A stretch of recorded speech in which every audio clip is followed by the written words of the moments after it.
Hello friends, welcome back to channel. இன்றைக்கி நம்ம அரண்மனை 4 ட்ரெய்லர் ரிலீஸ் பண்ணியிருக்காங்க. ஸோ அதை பற்றி தான் பார்க்க போகிறோம். ஆமாங்க, நம்ம யூஸ்வலாக நம்ம அரண்மனை 1, 2, 3 3 பார்ட் எடுத்துக்கிட்டாலுமே 2 ஹீரோஸ் வச்சு தான் ஒரு பேசிக்காக படம் எடுப்பார்.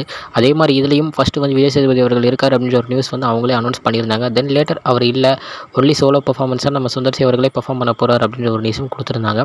ஸோ இந்த படத்தில் பார்த்திங்கன்னா நம்ம சுந்தர்சி அவர்கள், தென் தமன்னா அவர்கள் வந்து இதில் ஜாயின் பண்ணியிருக்காங்க. தென் நம்ம ராஷிகனா மேடமும் இருக்காங்க. ஸோ முக்கியமாக இன்னொன்று பார்த்தீங்கன்னா, அவர் படங்கள் எடுத்தாலே காமெடிக்கு பஞ்சமே இல்லை, அந்த மாதிரி சூப்பராக காமெடியில் கொண்டு போய்ட்டுருப்பார். ஸோ அதுக்கேற்ற மாதிரியே இதுலேயும் விடிவி கணேஷ், நம்ம யோகி பாபு, தென் கோவை சரளா மேடம், இவங்க 3 பேரும் சூப்பரான பெர்ஃபார்மன்ஸ் கொடுத்துருப்பாங்க அப்படின்னு நான் நம்புகிறேன். ஸோ ட்ரெய்லர் பார்த்தாலே தெரியுது, அதே மாதிரி பார்ட் 1, பார்ட் 2, பார்ட் 3 மாதிரி இதுவும் ஒரு ஃப்ளாஷ்பேக் உள்ள ஒரு எமோஷனலான ஒரு கதையாக இருக்கும் அப்படின்றத நல்லாவே ட்ரெய்லரில் சூப்பராகவே காமிச்சிருக்காரு. ஸோ மற்ற படங்கள் மாதிரி அந்த மற்ற 3 படங்களோட இது டிஃப்ரெண்ட்டான ஒரு கதையாக இருக்கும் அப்படின்றத அவரே சொல்லியிருந்தார். ஸோ நானும் வெயிட்டிங்கில் இருக்கேன். நீங்கள் யூஸ்வலாக பார்த்தீங்கனாலே தெரியும், பார்ட் 1, பார்ட் 2 பார்ட் 3 கொஞ்சம் லைட்டாக கொஞ்சம் டிசப்பாயிண்ட் பண்ணிடுச்சுன்னு தான் சொல்லுவேன். ஸோ மற்றவங்களுக்கு எப்படின்னு தெரியல, என்னை பொறுத்தவரைக்கும் லைட்டாக டிசப்பாயிண்ட் பண்ண மாதிரி இருந்துச்சு. ஸோ அதை இது அப்படி பண்ணாமல் ஒரு நல்ல ஒரு மாசான ஒரு கம்பேக்காக இருக்கும் அப்படின்னு நான் எதிர்பார்க்குறேன். ஸோ நீங்கள் என்ன நினைக்கிறீங்க அப்படின்றத கமெண்ட்டில் சொல்லுங்கள்.